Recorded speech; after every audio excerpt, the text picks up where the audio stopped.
నమస్కారం గంటారావానికి స్వాగతం. ముందుగా ప్రధాన అంశాలు. మేడిగడ్డ తాత్కాలిక మరమ్మతుల్లో కొత్త సమస్యలు. 7వ బ్లాక్లో బయటపడిన భారీ బుంగ పూడ్చివేత.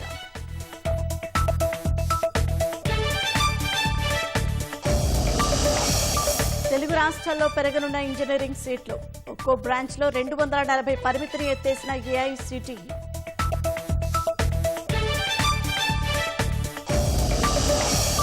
వాటితో పట్టభద్రుల ఎమ్మెల్సీ ఎన్నికల ప్రచారానికి తెర.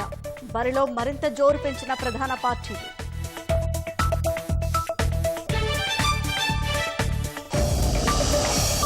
హైదరాబాద్ హోటళ్లలో తనిఖీల్లో ఆందోళనకర విషయాలు. చాలా చోట్ల గడువు తీరిన పదార్థాలు వినియోగిస్తున్నట్లు నిర్ధారణ.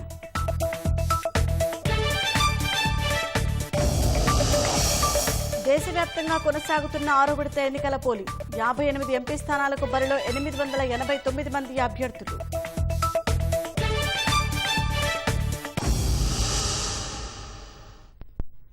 మేడిగడ్డ బ్యారేజీకి కొత్త సమస్యలు పుట్టుకొస్తున్నాయి. తాత్కాలిక మరమ్మతుల్లో 7వ బ్లాక్ ప్రాంతంలో భారీ బుంగ బయటపడింది.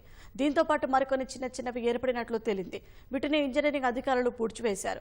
మరోవైపు బ్యారేజీ నిర్మాణానికి ముందుగా జియోలాజికల్ సర్వే ఆఫ్ ఇండియా అధికారులు నిర్మాణ ప్రాంతాన్ని పరిశీలించి ఇచ్చిన ఇన్వెస్టిగేషన్ నివేదిక అందుబాటులో లేదని తెలిసింది. కాళేశ్వరం ప్రాజెక్టులో భాగమైన మేడిగడ్డ బ్యారేజీకి తాత్కాలిక మరమ్మతుల్లో కొత్త సమస్యలు పుట్టుకొస్తున్నాయి. దిగువ భాగాన గతంలో భారీ గొయ్యి ఏర్పడగా 25,000కు పైగా ఇసుక బస్తాలతో పూడ్చేశారు. తాజాగా 7వ బ్లాక్ వద్ద ఏరియా క్లియరెన్స్ పనుల్ని చేపట్టారు. ఆ ప్రాంతంలో ఉన్న నీటిని పూర్తిగా తోడేగా 20వ పియర్ ప్లాట్ఫామ్ ఎదుట పెద్ద బుంగ బయటపడింది. బుంగను ఇంజనీరింగ్ అధికారులు గుర్తించి శుక్రవారం సాయంత్రానికి పూడ్చేశారు. 7వ బ్లాక్ ప్రదేశంలో పలుచోట్ల చిన్న బుంగలు ఏర్పడగా వాటిని కూడా పూడ్చేసినట్లు తెలిసింది. గతంలో బ్యారేజీకి దిగువన సీకెంట్ పైల్స్ కో 20 మీటర్ల దూరంలో బయటపడిన భారీ గొయ్యిని ఇసుక బస్తాలతో పూడ్చేశారు. అయితే ఇప్పుడు సీసీ బ్లాకులకు దగ్గరగా పెద్ద బుంగను గుర్తించారు. ఇన్వెస్టిగేషన్స్ పూర్తయితే కానీ వాటి తీవ్రత ఏర్పడ్డానికి కారణం తెలియదని సంబంధిత వర్గాలు తెలిపాయి. బుంగలు పడ్డమంటే ఫాల్ట్ జోన్ ఉన్నట్లుగా భావించాల్సి ఉంటుందని ఇంజనీర్లు భావిస్తున్నారు. పైన అంతా ఇసుక గట్టిగానే ఉండి మధ్యలో నీటి ప్రవాహం ఉండడం, బర్రీడ్ ఛానల్స్ ఏవైనా ఉన్నాయా అనే అంశాన్ని కూడా పరిశీలించి అవసరమైన జాగ్రత్తలు తీసుకోవాల్సి ఉంటుందని అభిప్రాయపడుతున్నారు. ఈ పరీక్షలకు సంబంధించి ఎన్డీఎస్ఏ ఇచ్చిన మధ్యంతర నివేదికలో కూడా పేర్కొన్నట్లు సంబంధిత వర్గాలు తెలిపాయి. అయితే ఎన్డీఎస్ఏ మధ్యంతర నివేదికలో పేర్కొన్న ఐఎస్ కోడ్లో నిర్మాణ సంస్థలతో చేసుకున్న ఒప్పందాల్లో లేవని, దానివల్ల నిర్మాణ సమయంలో ఈ పరీక్షలు చేసి ఉండకపోవచ్చని కూడా ఇంజనీర్లు పేర్కొంటున్నారు.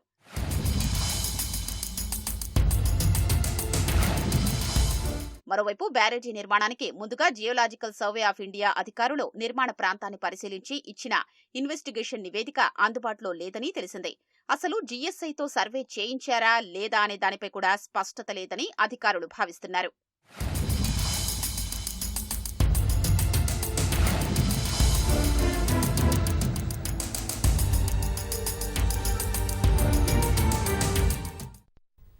రాష్ట్రంలో రైతు భరోసా పంట బీమా పథకాలపై ప్రభుత్వం ప్రత్యేక దృష్టి సారించిందని వ్యవసాయ శాఖ మంత్రి తుమ్మల నాగేశ్వరరావు అన్నారు.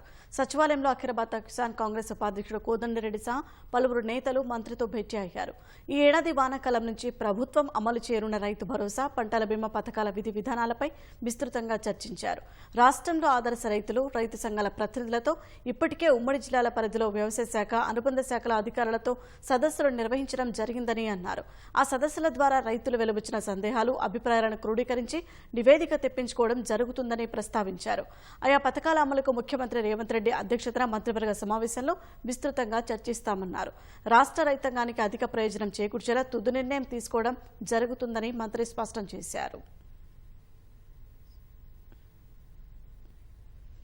వరంగల్, ఖమ్మం, నల్గొండ పట్టభద్రుల ఎమ్మెల్సీ ఉప ఎన్నికల ప్రచార గడువు నేటితో ముగియనుండటంతో ప్రధాన పార్టీలు ప్రచారాన్ని ముమ్మరం చేశాయి. అన్ని పార్టీలోని రాష్ట్ర స్థాయి నేతలంతా ఉమ్మడి జిల్లాలో సుడిగాలి పర్యటనలు చేస్తూ ఆయా పార్టీల అభ్యర్థులకు మద్దతు కూడగడుతున్నారు. 3 ఉమ్మడి జిల్లాలో ఆయా పార్టీల నాయకులు తమదైన రీతిలో ఓట్ల వేట కొనసాగిస్తున్నారు. పట్టభద్రుల ఎమ్మెల్సీ ఉప ఎన్నిక ప్రచారం తుది దశకు చేరుకుంది. ఇవాళ్టితో ప్రచారం ముగియనుండడంతో పట్టభద్రుల్ని ఆకట్టుకునేందుకు ప్రధాన పార్టీలు తీవ్రంగా శ్రమిస్తున్నాయి. కాంగ్రెస్ పార్టీ ఈ ఎమ్మెల్సీ స్థానంలో గెలవాలనే లక్ష్యంతో ప్రచారం చేస్తోంది. ఖమ్మం జిల్లా ములుగు మండలం ఇంచెర్లలో నిర్వహించిన సన్నాహక సమావేశానికి హాజరైన మంత్రి సీతక్క తీన్మార్ మల్లన్నను అధిక మెజారిటీతో గెలిపించాలని విజ్ఞప్తి చేశారు.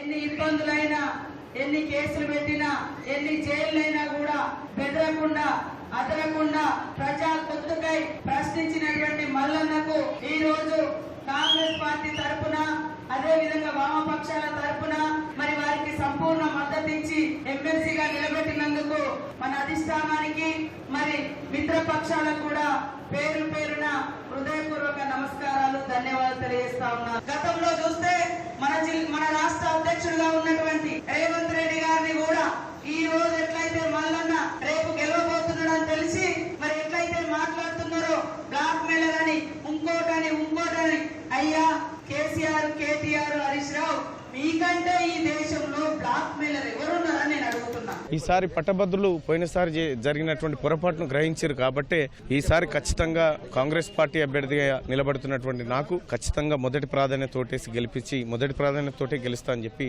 తెలుస్తుంది. ఖమ్మం జిల్లా బారుగూడెంలో భారాస పాలేరు నియోజకవర్గ స్థాయి పట్టభద్రుల ఎన్నికల సన్నాహక సమావేశంలో మాజీ మంత్రి హరీష్ రావు పాల్గొన్నారు.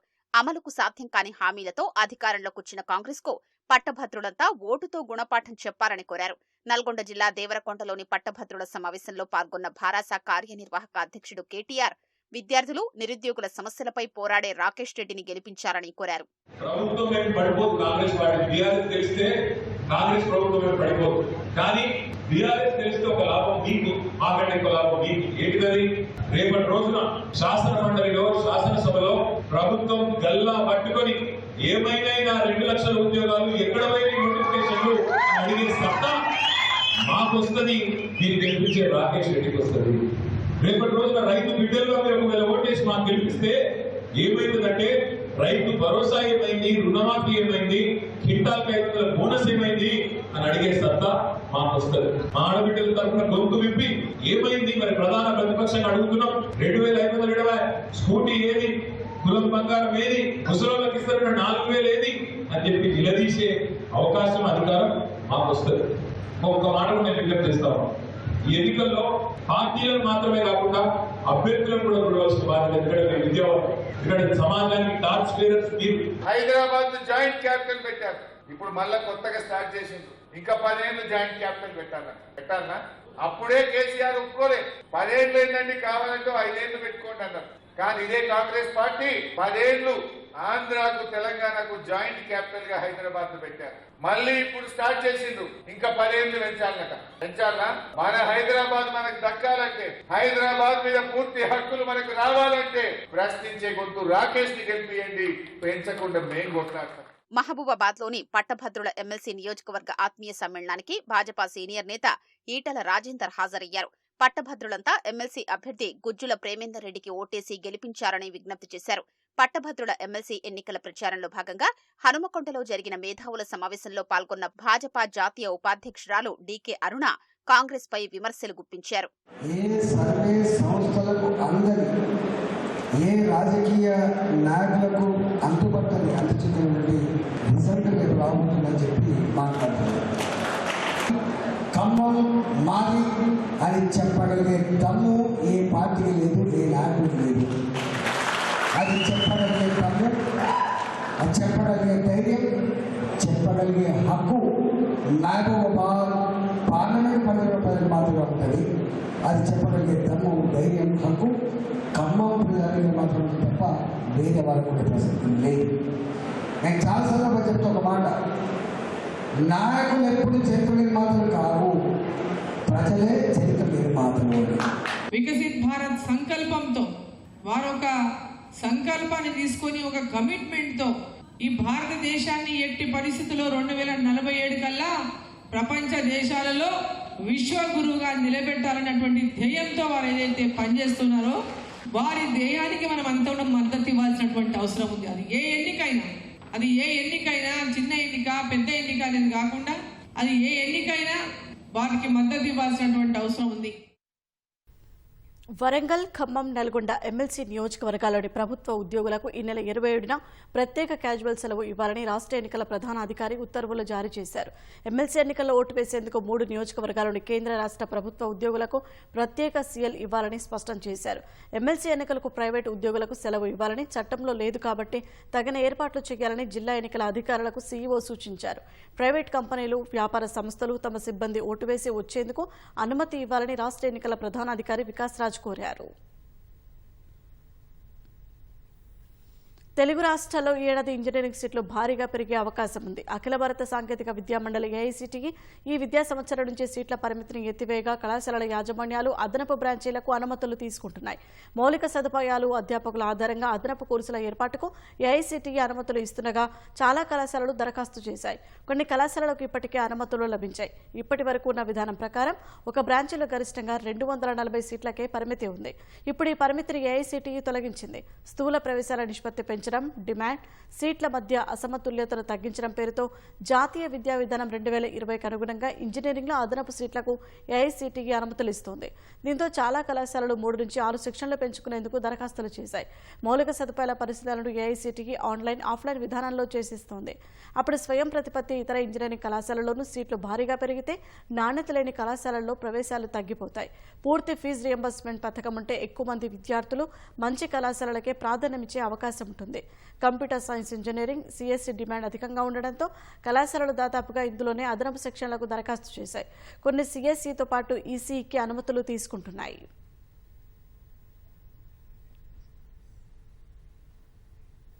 హైదరాబాద్ మహానగరంలో ఆహార ప్రియులకు ఇది చేదు వార్త. మహానగరంలోని చాలా హోటళ్లు, రెస్టారెంట్లలో ఆహార కల్తీ జరుగుతున్నట్లు ఆహార భద్రతా విభాగం గుర్తించింది. నాణ్యత లేని ఆహారాన్ని, గడువు తీరిన పదార్థాలను వినియోగిస్తూ ప్రజల ఆరోగ్యంతో చెలగాటమాడుతున్నట్లు టాస్క్ ఫోర్స్ తనిఖీల్లో బయటపడింది. 10 చోట్ల తనిఖీలు చేస్తే 4 చోట్ల గడువు తీరిన ఆహార పదార్థాలే ఉన్నట్లు జీహెచ్ఎంసీ టాస్క్ ఫోర్స్ బృందం గుర్తించింది. ప్రపంచవ్యాప్తంగా, చారిత్రకంగా, సాంస్కృతికంగా ఎంతో గుర్తింపు దక్కించుకున్న హైదరాబాద్ మహానగరం ఆహారం విషయంలో అభాసు పాలవుతోంది. భాగ్యనగరంలో ఆహార కల్తీకి అడ్డు అదుపు లేకుండా పోతోంది. ఇప్పటికే నేషనల్ క్రైమ్ రికార్డ్స్ బ్యూరో గణాంకాల ప్రకారం ఆహార కల్తీలో మొదటి స్థానంలో ఉన్న హైదరాబాద్ ఆహార ప్రియులకు శుచి, శుభ్రతతో కూడిన ఆహారాన్ని అందించలేక చెడ్డ పేరు మూటగట్టుకుంది. ఈ పరిస్థితిని మార్చేందుకు జీహెచ్ఎంసీ కమిషనర్, రాష్ట్ర ఆహార భద్రతా విభాగం కమిషనర్ నగరంలో ప్రత్యేక డ్రైవ్ చేపట్టారు. ప్రత్యేక టాస్క్ ఫోర్స్ ను ఏర్పాటు చేసి గత 30 రోజులుగా ముమ్మర తనిఖీలు నిర్వహిస్తున్నారు.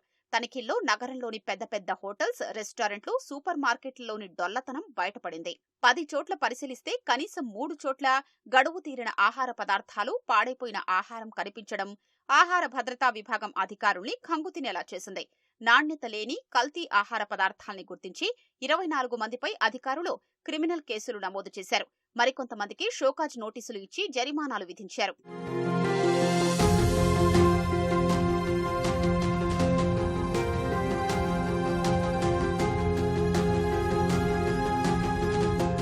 హైదరాబాద్ బ్రాండ్ ఇమేజ్ గా నిలిచే బిర్యానీలో సైతం నాణ్యత రోజురోజుకు తగ్గిపోతోంది. నాసిరకమైన పదార్థాలతో పాటు రసాయనాలతో కూడిన రంగులు కలపడం వల్ల చాలా చోట్ల బిర్యానీ కల్తీ అవుతున్నట్లు అధికారులు గుర్తించారు. తందూరి చికెన్, చికెన్ 65 లాంటి మాంసాహార వంటకాలకు దూరంగా ఉంటేనే మంచిదని ఆహార భద్రతా విభాగం సూచిస్తోంది. వంట చేసే పరిసరాల్లో ఎలాంటి శుభ్రత పాటించడం లేదని, దుర్గంధంతో కూడిన వంటగది పరిసరాలు, అపరిశుభ్రంగా వడ్డించే గిన్నెలు, వాటిపై కుప్పలు కుప్పలుగా బొద్దింకలు పారడం టాస్క్ ఫోర్స్ తనిఖీల్లో బయటపడింది. అంతేకాకుండా ఆహార పదార్థాల నిల్వల్లోనూ కనీస నిబంధనలు పాటించడం లేదని నిర్ధారించారు. రిఫ్రిజిరేటర్లలో ప్యాకింగ్ లేకుండా మాంసాహారాన్ని నిల్వ చేయడం, కోడి, మేక మాంసంతో పాటు శాకాహారానికి అవసరమైన వాటిని పక్కపక్కనే నిల్వ చేయడం, బూజు పట్టిన క్యారెట్లు, పురుగులు పట్టిన మైదా, చింతపండు సహా ఇతర పదార్థాలు, గడువు తీరిన పాల ప్యాకెట్లు, లేబుల్స్ లేని ఆహార పదార్థాలు ఎక్కువగా కనిపించాయి. వండిన ఆహార పదార్థాల్ని ఫ్రిజ్లలో నిల్వ ఉంచడం, ఆర్డర్లు వచ్చినప్పుడు వేడి చేసి మసాలాలు కలిపి ఇస్తున్నట్లు గుర్తించారు.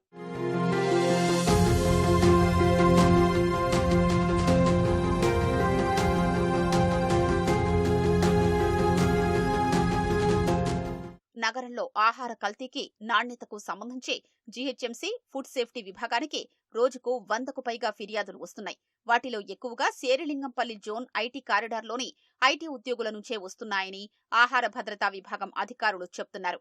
వాటిపై దృష్టి సారించిన టాస్క్ ఫోర్స్ బృందాలు చాలా హోటళ్లు, రెస్టారెంట్లు నాణ్యతకు ప్రాధాన్యత ఇవ్వడం లేదని గుర్తించాయి. నిబంధనలకు విరుద్ధంగా వ్యవహరిస్తున్న యజమానుల్ని హెచ్చరిస్తూ భారీగా జరిమానాలు విధిస్తున్నాయి. నాణ్యత లేని ఆహారాన్ని అక్కడికక్కడే చెత్తకుప్పల్లో పడేస్తూ కల్తీ అనుమానమున్న వాటి శాంపిల్స్ సేకరించి ప్రయోగశాలకు పంపిస్తున్నారు.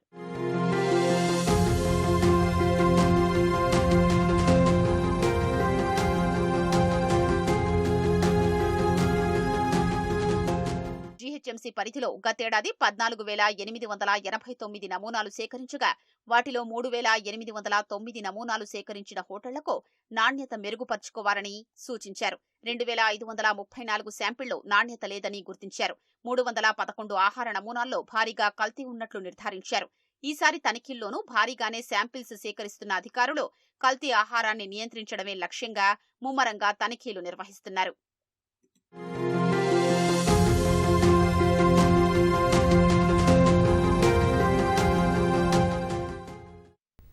ఏడడుగుల బంధమే యముడిలా మారింది. అగ్నిసాక్షిగా చేసిన ప్రమాణమే అతి కిరాతకంగా ఆయువు తీసింది. 3 ముళ్లు వేసిన చేతులే ముక్కలు చేశాయి.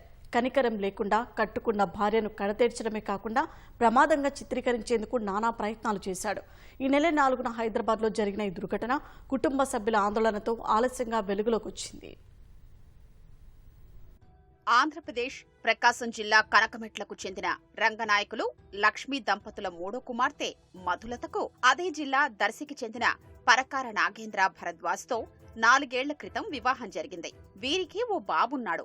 దంపతులిద్దరూ సాఫ్ట్వేర్ ఉద్యోగులు కాగా వృత్తిరీత్యా హైదరాబాద్ లో ఉంటున్నారు. బాచుపల్లిలోని సాయి అనురాగ్ కాలనీలో ఓ ఇంట్లో అద్దెకుంటూ జీవనం సాగిస్తున్నారు. పెళ్లైన కొంతకాలం బాగానే ఉన్నా తరువాత దంపతుల మధ్య క్రమంగా గొడవలు మొదలైనట్లు తెలుస్తోంది.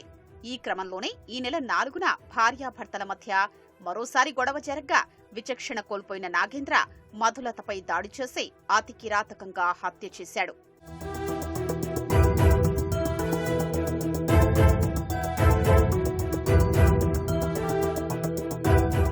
భార్య మృతదేహాన్ని నాగేంద్ర కత్తితో ముక్కలుగా చేసేందుకు ప్రయత్నించి కొంత భాగం కాలిని నరికేశాడు. తరువాత ఆ ప్రయత్నాన్ని విరమించుకుని ప్రమాదంగా చిత్రీకరించేందుకు యత్నించాడు. ఇందులో భాగంగానే మధులత మృతదేహం వద్దకు గ్యాస్ సిలిండర్ తీసుకొచ్చినా స్థానికులకు అనుమానం రావడంతో ఇంట్లో నుంచి పరారయ్యాడు. ఇరుగు పొరుగు వారిచ్చిన సమాచారంతో ఘటనా స్థలికి చేరుకున్న పోలీసులు విచారణ చేపట్టారు.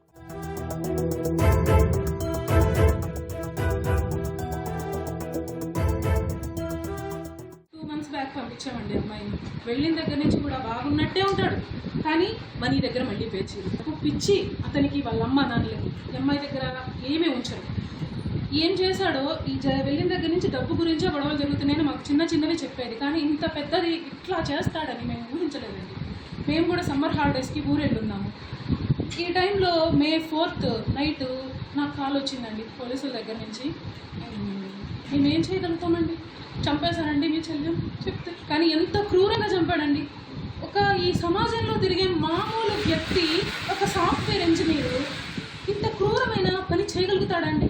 అమ్మాయిని నెక్లో పొడిచి, నెక్కిన కొట్టి, బాడీ పార్ట్స్లో 6 times పొడిచి, కాలు కట్ చేసి పీసెస్ చేయాలని ట్రై చేసి, ఇంత క్రూయల్గా, ఇంత జుగుప్సాకరంగా ఎవరన్నా మామూలు మనుషులు అన్నం తినే వాళ్ళు చేయగలుగుతారండి. మృతురాలి తండ్రి ఫిర్యాదు మేరకు విచారణ చేపట్టారు. అప్పటికే పారిపోయిన నిందితుడిని మరుసటి రోజు చందానగర్ ప్రాంతంలో గుర్తించి అదుపులోకి తీసుకున్నట్లు తెలుస్తోంది. పెళ్లైన నాటి నుంచి మధులతను భర్త చిత్రహింసలకు గురిచేసినట్లు ఆమె తల్లిదండ్రులు ఆరోపిస్తున్నారు.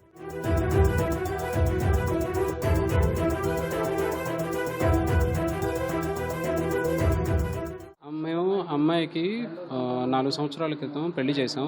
అప్పుడు మా మ్యారేజ్ జరిగిన 3 నెలలకి అమ్మాయి ఇంటికి వచ్చిందండి. ఇంటికి వచ్చిన తర్వాత అమ్మాయి ఇంకొక రోజు ఉంటాను అని ఫోన్లో అడిగితే ఈ నాగేంద్ర భరద్వాజ్ విపరీతమైన గొడవ చేసాం. నెక్స్ట్ డే అమ్మాయిని తీసుకుని వెళ్తే మా నాన్న మీద కొట్టడానికి వచ్చాడండి. పెక్యులర్ బిహేవియర్ అనేది మేము అప్పుడే షాక్లో ఉన్నాం. ఇలాంటి గొడవలు చాలా జరిగాయి. తర్వాత అమ్మాయిని మనీ కోసం ఎక్కువగా వేధించేవాడు.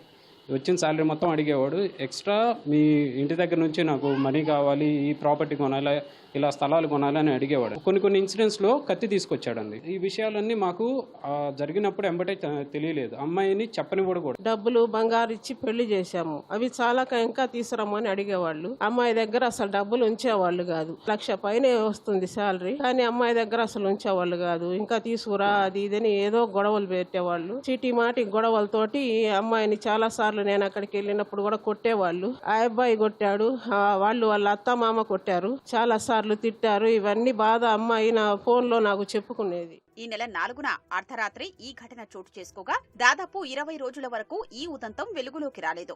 పోలీసులు సైతం కేసును గోప్యంగా ఉంచుతున్నారని దీనిపై పూర్తి స్థాయిలో విచారణ జరిపించాలని మధులత తల్లిదండ్రులు, బంధువులు ఆరోపిస్తున్నారు. ఎవరికి చెప్పుకోలేక స్టేషన్ కు పోయి స్టేట్మెంట్ ఇవ్వాలి అని చెప్పేసి అక్కడికి వెళ్తే వాళ్ళు నా పేరు, పిల్లల పేర్లు అన్ని చెప్పగానే మిగతా విషయాలు మాకు తెలుసు, మేము రాసుకుంటామని సంతకం పెట్టమని చెప్పి సంతకం పెట్టించుకున్నారు. నేను ఏడుస్తూ పోయాను. ఈ రోజు వరకు పేపర్లో రాలేదు, టీవీలో రాలేదు. ఏమిటి అని అడిగితే ఎవరు సమాధానం చెప్తలేరు. ఇది నా పరిస్థితి. 20 రోజుల నుంచి కూడా పేపర్లో రాలేదు, టీవీలో రాలేదు. ఈ కేసు ఏమవుతుందో, పోలీసులు ఏం చేస్తున్నారో, ఎందుకు ఇవ్వలేదో కారణం అయితే నాకు తెలియదు. ఇదే విషయంపై పోలీసుల్ని సంప్రదించగా నిందితుడిని ఇప్పటికే తాము రిమాండ్ చేసినట్టుగా పోలీసులు చెబుతున్నారు. రాష్ట్రంలో గత ప్రభుత్వంలో విద్యారంగం అటకెక్కిందని రాష్ట్ర ప్రైవేట్ జూనియర్ కళాశాల సంఘం అధ్యక్షుడు గౌరీ సతీష్ అన్నారు. వరంగల్, నల్గొండ, ఖమ్మం పట్టభద్రుల ఎమ్మెల్సీ ఎన్నికల సందర్భంగా ఆ సంఘ సభ్యులతో హనుమకొండలో సమావేశం నిర్వహించారు. ఎమ్మెల్సీ ఎన్నికల్లో కాంగ్రెస్ అభ్యర్థి తీన్మార్ మల్లన్నకు మద్దతు ఇవ్వాలని ఆ సంఘం నిర్ణయించింది. భారత సహాయంలో విద్యా వ్యవస్థ పూర్తిగా నిర్వీర్యమైందని ఆయన విమర్శించారు. అధ్యాపకులు, నిరుద్యోగుల సమస్యలకు దారి చూపే కాంగ్రెస్ అభ్యర్థి తీన్మార్ మల్లన్నను ఎన్నుకోవాల్సిన అవసరం ఉందని ఆయన వ్యాఖ్యానించారు. విద్యా సంస్థల యొక్క నిర్వాహకులుగా ఎందుకు మేము మద్దతు ప్రకటిస్తున్నామనంటే, గత 10 సంవత్సరాల నుంచి మనమందరం కూడా ఏదైతే సమాజానికి 2 కళ్ళుగా భావించే విద్యా వైద్యం మనమందరికీ కూడా ప్రాథమిక అవసరాన్ని కూడా బాగా తెలుసు. అలాంటి విద్య ఆటకెక్కిందని భావించినటువంటి మనమందరం కూడా కర్రుగాల్చి బీఆర్ఎస్ పార్టీకి వాతపెట్టినటువంటి విషయం మీ అందరి ద్వారా ఒక్కసారి గుర్తు చేస్తూ ఉన్నాం. మరి విద్యావంతులుగా మనమందరం కూడా సమస్యలు పేరుకుపోయినటువంటి ఈ తెలంగాణ రాష్ట్రంలో విద్యా సంస్థల యొక్క సమస్యలు కానీ, విద్యా సంస్థల్లో పనిచేస్తున్నటువంటి అధ్యాపకుల యొక్క సమస్యలు కానీ, ప్రభుత్వానికి అటు సమస్యలకు వారధిగా ఉండవలసినటువంటి వారిని ఎన్నుకోవలసినటువంటి బాధ్యత మన మీద ఉంది. కాబట్టి దయచేసి విఘ్నులుగా మనం అందరం కూడా ఆలోచన చేయాలి.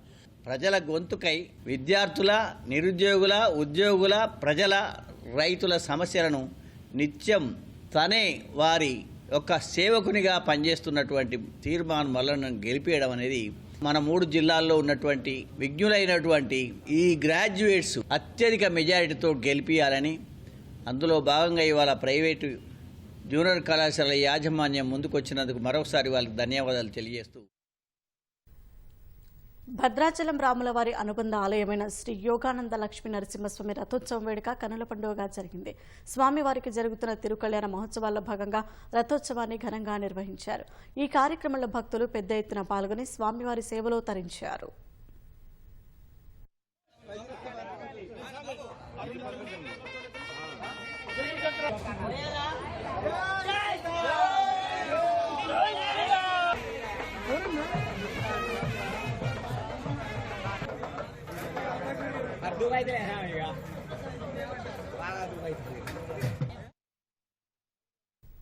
సార్వత్రిక ఎన్నికల్లో 6వ విడత పోలింగ్ కొద్దిసేపటి క్రితం ప్రారంభమైంది. 6 రాష్ట్రాలు, 2 కేంద్ర పాలిత ప్రాంతాల్లోని 58 స్థానాల్లో పోలింగ్ కోసం కేంద్ర ఎన్నికల సంఘం అన్ని ఏర్పాట్లు పూర్తి చేస్తుంది.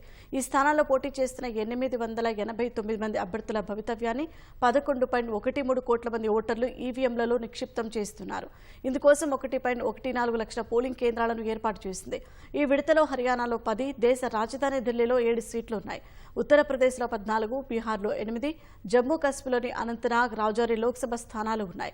ఒడిశాలో 6 లోక్సభ స్థానాలు, 42 శాసనసభ నియోజకవర్గాలకు ఈ విడతలోనే పోలింగ్ నిర్వహిస్తున్నారు. మొదటి 5 విడతలో 428 లోక్సభ స్థానాలకు పోలింగ్ జరిగింది. చివరి విడత జూన్ 1న జరగనుండగా జూన్ 4న ఓట్ల లెక్కింపు చేపడతారు. అశ్లీల వీడియోల కేసులో ఆరోపణలు ఎదుర్కొంటూ విదేశాలకు పారిపోయిన హసన్ ఎంపీ, మాజీ ప్రధాని దేవేగౌడ మనవడు ప్రజ్వల్ రేవణ్ణను కేంద్రం కాపాడుతోందన్న కాంగ్రెస్ విమర్శలపై విదేశాంగ శాఖ స్పందించింది. ప్రజ్వల్ పాస్పోర్టు స్వాధీనం చేసుకోవాలనే విజ్ఞప్తి ఈ నెల 21నే తమకు అందినట్లు విదేశాంగ మంత్రి జయశంకర్ తెలిపారు. పాస్పోర్ట్ చట్టం ద్వారా పాస్పోర్ట్ స్వాధీనం చేసుకోవాల్సి ఉంటుందన్న ఆయన అందుకు కోర్టు లేదా పోలీసుల నుంచి తమకు విజ్ఞప్తి అందాలని సూచించారు.